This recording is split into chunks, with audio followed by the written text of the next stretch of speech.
नमस्कार दोस्तों, स्वागत है आपका हमारे YouTube channel target civil services में। तो दोस्तों आज है 10 दिसंबर और मध्य प्रदेश के डेली करंट अफेयर में आज हम पढ़ेंगे 10 दिसंबर के करंट अफेयर। तो लेक्चर ध्यान से देखिएगा। और देखिए दोस्तों, हमने मध्य प्रदेश करंट अफेयर का 2021 का करंट अफेयर है, जनवरी से लेकर दिसंबर तक। तो उसमें पार्ट 1 और पार्ट 2 अपलोड कर चुके हैं, तो आप उसको भी देख सकते हो कि दोस्तों मध्य प्रदेश में 2021 में जितनी भी घटनाएं हुई है करंट अफेयर से रिलेटेड, तो मैंने सारी घटनाओं को कवर किया है। आपने भी देखा होगा कि हमने कभी लेक्चर मिस नहीं किया है, और कभी लेक्चर मिस भी हुआ होगा तो हमने उसको बाद में डिस्कस किया था। शायद ही हमने कोई क्वेश्चंस मिस किया होगा। दोस्तों मैं आज इसलिए बोल रहा हूँ क्योंकि मैंने देखा था जो पार्ट 2 अपलोड किया था उसमें मात्र अभी तक 1000 लोगों ने देखा है। उस पार्ट में मैंने कम से कम 100 क्वेश्चंस जो मोस्ट इंपॉर्टेंट है उन पर डिस्कस किए हैं। तो दोस्तों आप ब्लाइंडली ट्रस्ट कर सकते हो Madhya Pradesh daily current affair के लिए टारगेट सिविल सर्विसेज पर। चलिए दोस्तों, इसी के साथ सबसे पहले हम डेज का रिवीजन कर लें।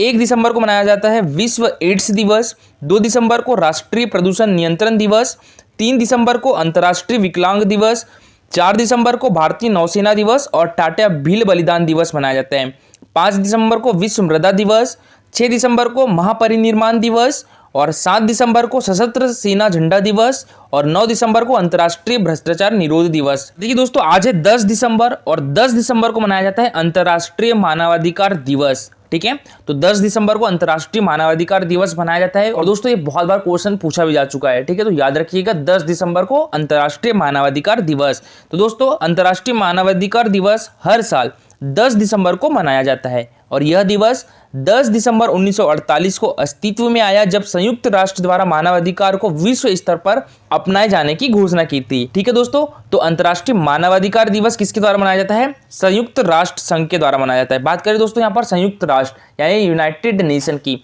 तो इसकी स्थापना कब हुई थी? इसकी स्थापना हुई थी 24 अक्टूबर 1945 को। इसका मुख्यालय कहाँ पर है? New York, United state of America में है। इसमें सदस्य कंट्री कितनी है दोस्तों? 193 है। और जो 193वां देश है वो कौन सा है? दक्षिणी सूडान है। और इसके अभी अध्यक्ष कौन है दोस्तों? तो ये एंटोनियो गुटेरस है। तो देखिए, एक इंसान जाति, रंग, धर्म, लिंग, भाषा, राजनीति, देश, मूल और जन्म के भेदभाव के बिना सभी मानवाधिकार का हकदार है। और यह दिन विश्व स्तर पर प्रत्येक वर्ष सभी लोगों के लिए एक समान मानकों को स्थापित करने और सशक्त बनाने के लिए मनाया जाता है। और इसके अलावा इस दिन को मनाने का उद्देश्य विश्व भर के लोगों का ध्यान मानवाधिकार की ओर आकर्षित करना है। और इस वर्ष मानवाधिकार आयोग को अपनाए जाने का 73वीं वर्षगांठ है। ठीक है दोस्तों, तो पहली बार कब मनाया गया था? 1948 में। ठीक है, 10 दिसंबर 1948 में। और ये कौन सी वर्षगांठ है? 2021 में 73वीं वर्षगांठ है। और देखिए दोस्तों, अगर हम बात करें थीम की, तो पिछले वर्ष 2020 में मानवाधिकार दिवस की थीम क्या थी? Recover better, stand up human rights. ठीक है, 2020 की थीम क्या थी? Recover better, stand up for human rights. मानवाधिकार आयोग की 2021 की यानी इस वर्ष की थीम क्या है? Equality, reducing inequalities, advancing human rights. ये इस वर्ष की 2021 की थीम है इंटरनेशनल ह्यूमन राइट्स डे की। और देखिए दोस्तों, ये है हमारा channel target civil services Telegram channel. इस पर डेली 20 क्वेश्चन का क्विज होता है, जिसमें 15 क्वेश्चन जो रहते हैं मध्य प्रदेश जीके से रहते हैं, जो कि प्रीवियस ईयर एग्जाम में पूछे जा चुके हैं और एग्जाम पर्सपेक्टिव से भी इंपॉर्टेंट होते हैं। जो 5 क्वेश्चन जो होते हैं Madhya Pradesh daily current affair से होते हैं और इस टाइप से इसका रिजल्ट निकलता है दोस्तों। और कल जो हमारा क्विज हुआ था दोस्तों, हमने 100 क्वेश्चन का क्विज किया था, उस पर 100 क्वेश्चन थे उसमें। ठीक है, आप अभी जाके देख सकते हो। अभी तक दोस्तों हमारे 109 और जो कल क्विज हुआ था 110 क्विज हमने अभी तक कर चुके हैं। तो दोस्तों आप भी इस क्विज में पार्टिसिपेट कर सकते हो। दोस्तों टेलीग्राम चैनल की लिंक आपको हमारे वीडियो के डिस्क्रिप्शन बॉक्स में मिल जाएगी। चलिए दोस्तों, सबसे पहले हमने जो कल करंट अफेयर पढ़े थे उसका रिवीजन कर लेते हैं, उसके बाद स्टार्ट करेंगे हम आज के करंट अफेयर। तो कल के करंट अफेयर में पहला क्वेश्चन था हमारा, केन बेतवा लिंक परियोजना को केंद्रीय मंत्रिमंडल से मंजूरी मिल गई है। दोस्तों यह मध्य प्रदेश और किस राज्य की संयुक्त परियोजना है?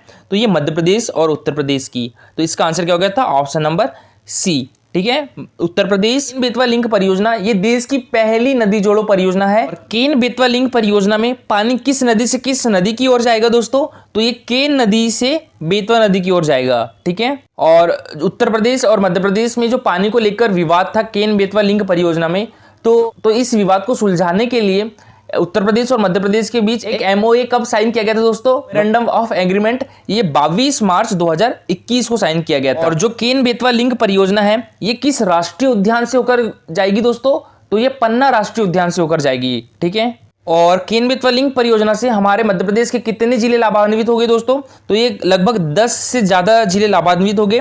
और कौन सा क्षेत्र? बुंदेलखंड क्षेत्र लाभान्वित होगा। ठीक है दोस्तों, केन बेतवा लिंक परियोजना में पानी किस नदी से किस नदी में जाएगा? तो केन नदी से बेतवा नदी में जाएगा। तो सबसे पहले हम बात करें केन नदी की, तो दोस्तों इसकी लंबाई कितनी है? 427 किलोमीटर है। और इसकी मध्य प्रदेश में लंबाई कितनी है? 292 किलोमीटर है। ठीक है, उद्गम स्थल कहां पर है? विंध्याचल पर्वत में है, नदी में जाके मिल जाती है। यानी इसका मुहाना कहां पे होगा? यमुना नदी में। और इसकी सहायक नदियां कौन सी है दोस्तों? गुरवे, परवा और सनार है। करें हम यहाँ पे बेतवा नदी की, तो बेतवा नदी की लंबाई कितनी है दोस्तों? 590 किलोमीटर है। इसका उद्गम स्थल कुमारगांव रायसेन में है। ये भी विंध्याचल पर्वत से निकलती है। ये क्वेश्चन एमपीपीएससी 2020 में पूछा भी गया था। इसका मुहाना कहां पर है दोस्तों? हमीरपुर में, यमुना में है। ठीक है, और सहायक नदियां कौन कौन सी है? बीना है, धसान है और सिंध है। और देखिए दोस्तों, बेतवा नदी मध्य प्रदेश और उत्तर प्रदेश में बहती है।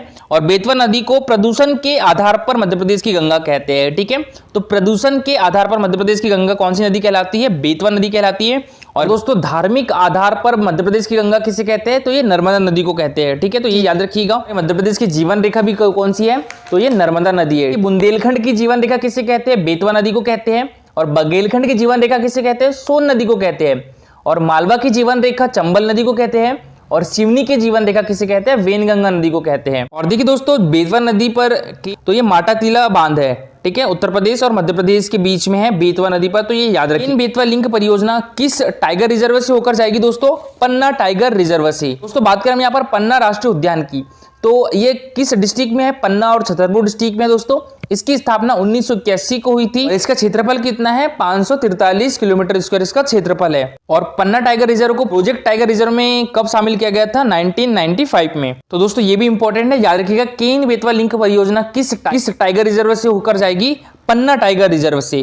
भारतमाला परियोजना के अंतर्गत पहले चरण में मल्टी मॉडल लॉजिस्टिक पार्क स्थापित करने की योजना मध्य प्रदेश के किन जिलों में है दोस्तों? तो ये इंदौर और भोपाल दोनों। तो इसका आंसर क्या हो जाएगा? ऑप्शन नंबर सी, भोपाल और इंदौर दोनों। चलिए दोस्तों, अब स्टार्ट करते हैं हम आज की करंट अफेयर। तो आज की करंट अफेयर में पहला क्वेश्चन है हमारा, हाल ही में मध्य प्रदेश गवर्नमेंट के द्वारा इंदौर एवं भोपाल में पुलिस कमिश्नर सिस्टम कब से लागू कर दिया गया है दोस्तों? तो ये 9 दिसंबर 2021 से लागू कर दिया गया है। ये डेट याद रखिएगा। ठीक है, देखिए आपसे एग्जाम में लागू करने की डेट पूछी गई। ठीक है, और इसकी घोषणा कब की गई थी? 21 नवंबर को की गई थी। लेकिन ये लागू कब से हुआ है दोस्तों? 9 दिसंबर 2021 से। किन 2 शहरों में? एक तो इंदौर में और एक भोपाल में। ठीक है, और दोस्तों देखिए ये है हमारे डीजीपी विवेक जौहरी जी और ये हमारे मध्य प्रदेश के मुख्यमंत्री शिवराज सिंह चौहान जी। तो मैं आपको बहुत इजी लैंग्वेज में बताऊंगा कि पुलिस कमिश्नर प्रणाली है क्या। बस लेक्चर ध्यान से देखते रहिए, आपको पूरा क्लियर हो जाएगा कि पुलिस कमिश्नर प्रणाली आखिर है क्या। देखिए दोस्तों, जो पुलिस का निर्माण हुआ था ना हमारे देश में, वो कब हुआ था? वो हुआ था 1861 में। ठीक है, द पुलिस एक्ट 1861 में हुआ था पुलिस का निर्माण। तो दोस्तों अभी तक जो हमारे यहाँ पुलिस की प्रणाली चलते आ रही है वो किस एक्ट से चलती आ रही है? द पुलिस एक्ट 1861 से। आपने सुना होगा आईपीसी धाराएं, ये सब दोस्तों अंग्रेजों के जमाने की है। पहले ही अपना देश आजाद हो चुका है, लेकिन अपने यहाँ जो पुलिस की धाराएं लगती है, पुलिस प्रणाली चलती है, वो अंग्रेजों के टाइम की ही है। तो दोस्तों यहाँ पर ये चीज याद रखिएगा, जो भारत में पुलिस का निर्माण हुआ है वो 1861 एक्ट के तहत हुआ है। ठीक है, अभी हमारे मध्य प्रदेश में पहली बार पुलिस कमिश्नर सिस्टम लागू किया गया है। तो ऐसा नहीं है कि हमारे मध्य प्रदेश में नहीं था तो और भी स्टेट में नहीं था। अदर जैसे यूपी हो गया, महाराष्ट्र हो गया, जो बड़े शहर होते हैं वहां पर पुलिस कमिश्नर सिस्टम ही होता है। तो दोस्तों आप ये कह सकते हो कि जहां 10 लाख से आबादी वाला डिस्ट्रिक्ट होता है वहां पुलिस कमिश्नर सिस्टम होता है, जहां पर आबादी अधिक होती है। पुलिस कमिश्नर सिस्टम समझने के लिए सबसे पहले आपको ये समझना होगा। देखिए आपको सभी को पता होगा हमारे यहाँ सबसे छोटा पद पुलिस का कौन सा होता है? तो वो होता है कांस्टेबल का। ठीक है, इसमें देखिए सबसे छोटा पद होता है कांस्टेबल का, फिर उससे बड़ा होता है क्या दोस्तों? Head constable. उससे बड़ा क्या होता है? एएसआई। ठीक है, असिस्टेंट सब इंस्पेक्टर। फिर उससे बड़ा होता है सब इंस्पेक्टर। उससे बड़ा होता है इंस्पेक्टर। फिर उससे बड़ा डीएसपी होता है। डीएसपी से बड़ा होता है दोस्तों एएसपी। ठीक है, एडिशनल एसपी। और एडिशनल एसपी से बड़ा होता है दोस्तों एसपी। और एसपी हर डिस्ट्रिक्ट में एक होता है। ठीक है, एसएसपी, फिर आईजीपी, आईजी, डीजीपी। तो ये रैंक हो गई पुलिस की। तो दोस्तों ये रैंक तो आप सभी लोग जानते ही होंगे। ठीक है दोस्तों, आप सभी लोग जानते होंगे कि जो एक डिस्ट्रिक्ट होता है वहां पर पुलिस का सबसे बड़ा अधिकारी कौन सा होता है दोस्तों? तो वो एसपी होता है। ठीक है। मतलब एक डिस्ट्रिक्ट में पुलिस का सबसे बड़ा अधिकारी कौन होता है, तो वो एसपी होता है। लेकिन दोस्तों यहाँ पर आपको पता है कि जो एसपी और डीआईजी के बीच में एक और पद होता है, वो किसका होता है दोस्तों, कलेक्टर का होता है। ठीक है, ये जिले का सबसे बड़ा अधिकारी होता है कलेक्टर, जो कि एक आईएएस ऑफिसर होता है। ठीक है, तो जो कलेक्टर होता है एक आईएएस ऑफिसर होता है, और जो एसपी होता है वो एक आईपीएस अधिकारी होता है। और दोस्तों दोनों जो क्वालिफाई होते हैं वो यूपीएससी यानी union public service commission exam से क्वालिफाई होते हैं। और दोस्तों देखिए, एक ही एग्जाम क्वालिफाई करके आते हैं, इनमें कुछ ही अंक डिफरेंट होता है। जो टॉप करता है वो आईएएस बन जाता है, ठीक है, यानी कलेक्टर बन जाता है, और इनसे कुछ जो कम अंक प्राप्त करते हैं वो आईपीएस बन जाते हैं। लेकिन दोस्तों भले ही दोनों एक ही एग्जाम क्वालिफाई करके आए हैं, लेकिन अगर एसपी को लॉ एंड ऑर्डर के मामले में कोई डिसीजन लेना है, ठीक है, तो उससे परमिशन लेनी होगी एक आईएएस ऑफिसर की, यानी एक डीएम की, जो जिलाधीश होता है, उससे परमिशन लेना पड़ता है। यानी दोस्तों अगर आपकी डिस्ट्रिक्ट में अगर कोई दंगे हो गए, पहले एसपी को कलेक्टर से परमिशन लेनी पड़ती है। कलेक्टर जब एसपी को परमिशन देता है तब एसपी चीजों को एग्जीक्यूट करता है। कलेक्टर की परमिशन मिलने के बाद दोस्तों जो एसपी है वो कांस्टेबल, हेड कांस्टेबल, यानी यहाँ पे जितने भी अधिकारी है एसपी के नीचे की, उनके साथ मिलकर वहां पर लॉ एंड ऑर्डर को मेंटेन करने का काम करता है। कौन, एसपी। ठीक है, किसकी परमिशन के द्वारा, ठीक, मजिस्ट्रेट की परमिशन के बाद। इसी को बाईपास करने के लिए एक कमिश्नरेट प्रणाली बनाई गई थी, जिसमें जो यहाँ पर एसपी है उसको एक आईएएस अधिकारी से परमिशन नहीं लेना पड़ता है। मतलब एक डीएम जो डिस्ट्रिक्ट मजिस्ट्रेट होता है उससे परमिशन नहीं लेना पड़ता है। तो फिर वो परमिशन किससे लेगा, मतलब दोस्तों देखिए, अब भोपाल और इंदौर में कमिश्नरेट प्रणाली आ चुकी है ना, तो अब वहां पर एसपी का पद नहीं रहेगा। ठीक है, अब वहां पर कौन सा पद हो जाएगा, एसपी की जगह हो जाएगा डीसीपी। याद रखिएगा, डीसीपी पद आ जाएगा कहां पर, भोपाल और इंदौर में। यानी जहां पर कमिश्नरेट प्रणाली आती है वहां पर एसपी के स्थान पर क्या आ जाता है, डीसीपी, और यहां पर डीआईजी के स्थान पर क्या आ जाएगा दोस्तों, तो ये आ जाएगा कमिश्नर आ जाएगा। मतलब दोस्तों अब एसपी की जगह डीसीपी पद आ गया है, ठीक है, और जो डीआईजी होता है उसकी जगह कमिश्नर नियुक्त किया गया है। तो दोस्तों अब ये जो कलेक्टर की पावर थी ना, तो ये कौन ले लेता है, ये कमिश्नर ले लेता है। अब यहाँ पर जो डीसीपी रहेगा उसको यहाँ के कलेक्टर से पूछने की जरूरत नहीं पड़ेगी, ये डायरेक्ट किससे पूछेगा दोस्तों, ये कमिश्नर से पूछेगा। तो कमिश्नरेट प्रणाली के अंदर जो एसपी के स्थान पर डीसीपी होता है, यानी डिप्टी कमिश्नर ऑफ पुलिस, और दोस्तों यहाँ पर डीआईजी कमिश्नरेट के अंदर अपने पास कलेक्टर की पावर लेकर बैठा रहता है। यानी दोस्तों कमिश्नरेट व्यवस्था में जो कलेक्टर की पावर है लॉ एंड ऑर्डर को मेंटेन करने की, वो पावर डीआईजी के पास चली जाती है। यानी पुलिस डिपार्टमेंट के पास ही जो कानून लागू से संबंधित मामले हैं वो पूरे के पूरे डिपार्टमेंट के अंदर ही रह जाते हैं। दोस्तों उनको एक आईएएस अधिकारी के साथ इंटरेक्ट ही नहीं करना पड़ता है। यानी कि कमिश्नरेट व्यवस्था के अंदर प्रशासनिक सेवाओं का कोई भी हस्तक्षेप नहीं होता है। इस हिसाब से देखिए, पुलिस भी हमेशा अपनी आवाज उठाते रहा है कि हमें अपने हिसाब से काम करने दीजिए, कलेक्टर से कोई परमिशन नहीं लेनी है। दोस्तों कलेक्टर और एसपी दोनों एक साथ बैठते हैं एग्जाम देने के लिए और एक ही एग्जाम देते हैं, यूपीएससी। और दोस्तों ऐसी स्थिति में जब आईएएस से परमिशन नहीं लेनी है तो उसके लिए रूट निकाला गया कमिश्नरेट प्रणाली। तो कमिश्नर के पद पर कमिश्नर के कार्य में सहायता करने के लिए एक और पद ऐड कर लिया जाता है, जिसे क्या बोलते हैं, ज्वाइंट कमिश्नर कहते हैं। और दोस्तों कमिश्नर प्रणाली में पुलिस को कौन कौन से अधिकार मिलते हैं, देखिए अभी आपने देखा होगा डिस्ट्रिक्ट में जो 144 धारा है वो किसके द्वारा लगाई जाती है, कलेक्टर के द्वारा लगाई जाती है। अब पुलिस कमिश्नर प्रणाली में 144 धारा कमिश्नर के द्वारा लगाई जा सकती है। तो दोस्तों आई होप कि आप सभी लोगों को कमिश्नरेट प्रणाली समझ में आई हो। तो देखिए, राज्य सरकार ने ऐतिहासिक निर्णय लेते हुए हमारे मध्य प्रदेश के 2 महानगर, एक तो भोपाल और इंदौर में पुलिस आयुक्त प्रणाली लागू कर दी है। और गृह मंत्री डॉक्टर नरोत्तम मिश्रा ने बताया कि पुलिस आयुक्त प्रणाली में इंदौर नगरीय पुलिस जिले में 36 थानों और भोपाल नगरीय पुलिस जिले में 38 थानों की सीमाओं को समाविष्ट किया गया है। उन्होंने बताया है कि दोनों महानगरों में पुलिस आयुक्त प्रणाली के लिए अधिकारियों के पद और जोन का भी निर्धारण कर लिया गया है। नेक्स्ट क्वेश्चन है दोस्तों हमारा, भोपाल में आयोजित 64वीं राष्ट्रीय राइफल शूटिंग चैंपियनशिप में मध्य प्रदेश शूटिंग अकादमी के खिलाड़ी बांधवी सिंह ने कितने स्वर्ण पदक जीते हैं दोस्तों, तो बांधवी सिंह के द्वारा जीते गए हैं 4 स्वर्ण पदक। तो इसका आंसर क्या हो जाएगा, ऑप्शन नंबर डी, ठीक है, 4 स्वर्ण पदक। और दोस्तों ये है बांधवी सिंह, ये प्रदेश एकेडमी की शूटिंग प्लेयर है। और दोस्तों ये हमारे सीडीएस विपिन रावत जी थे, तो ये इनकी भतीजी भी है। दोस्तों जो सीडीएस विपिन रावत जी की पत्नी थी मधुलिका रावत, इनकी बुआ थी। जब इनका मैच था दोस्तों शूटिंग का, तो उसके एक दिन पहले ही हेलीकॉप्टर क्रैश हुआ था, ठीक है। उसके बाद भी इनके द्वारा 4 गोल्ड मेडल जीते गए अभी व्यक्तिगत रूप से। और दोस्तों ऐसा करने के लिए बहुत हिम्मत चाहिए। दोस्तों हमारे मध्य प्रदेश की शूटिंग एकेडमी कहां पर है, तो ये हमारे मध्य प्रदेश की राजधानी भोपाल में है, ठीक है। और ये भी याद रखिएगा कि अभी हाल ही में जो 64वीं राष्ट्रीय राइफल शूटिंग चैंपियनशिप है, इसका आयोजन भी कहां पर किया जा रहा है, ये हमारे मध्य प्रदेश की राजधानी भोपाल में किया जा रहा है। ये भी मोस्ट इंपॉर्टेंट है, ठीक है। शूटिंग अकादमी के खिलाड़ियों ने 64वीं राष्ट्रीय राइफल शूटिंग चैंपियनशिप में शानदार प्रदर्शन जारी रखा है और 50 मीटर प्रोन स्पर्धा में मध्य प्रदेश ने 8 स्वर्ण पदक, 2 कांस्य सहित कुल 10 पदक जीते हैं।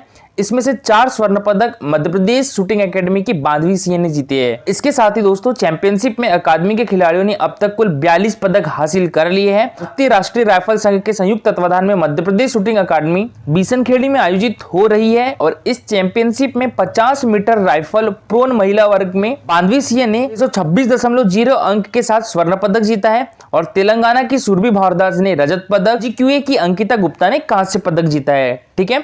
और 50 मीटर राइफल प्रोन महिला टीम इवेंट में मध्य प्रदेश की बांधवी आशी सुनिधि 1861.0 अंक के साथ स्वर्ण पदक जीता है इनके द्वारा। और हरियाणा की टीम ने रजत पदक जीता है और पंजाब की टीम ने कांस्य पदक जीता है। और दोस्तों 50 मीटर राइफल प्रोन जूनियर महिला वर्ग में भी मध्य प्रदेश की बांधवी ने 626.0 अंक के साथ स्वर्ण पदक जीता है।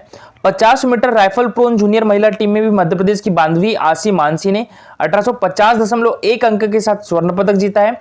50 मीटर राइफल प्रोन जूनियर महिला सिविलियन में मध्य प्रदेश की बांधवी ने 626.0 अंक के साथ स्वर्ण पदक जीता है।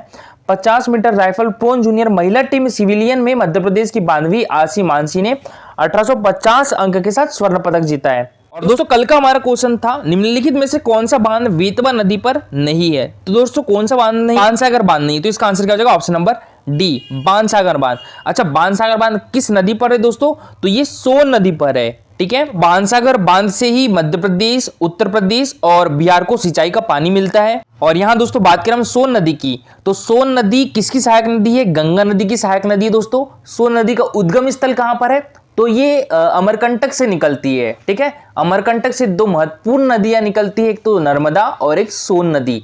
तो सोन नदी भी अमरकंटक से निकलती है। अमरकंटक हमारे मध्य प्रदेश के अनूपपुर डिस्ट्रिक्ट में है और सोन नदी का मुहाना कहां पर है दोस्तों, गंगा नदी में है, ठीक है। और देखिए जो राजघाट बांध है ये भी बेतवा नदी पर है, परीक्षा बांध भी बेतवा नदी पर है और माता टीला बांध भी बेतवा नदी पर है स्थित है। और देखिए एमपीपीएससी 2021 में क्वेश्चन भी पूछा गया था कि बेतवा नदी किस पर्वत से निकलती है दोस्तों, तो विंध्य पर्वत से निकलती है। दोस्तों आज के लिए आपका क्वेश्चन है राष्ट्रीय मानव आयोग का गठन कब किया गया था, 12 अक्टूबर 1993, 28 फरवरी 1993, 12 अक्टूबर 1994 या 28 फरवरी 1996। तो इसका आंसर पूरा डिटेल में दीजिएगा दोस्तों। और आज के लिए इतना ही। Thank you for watching this video.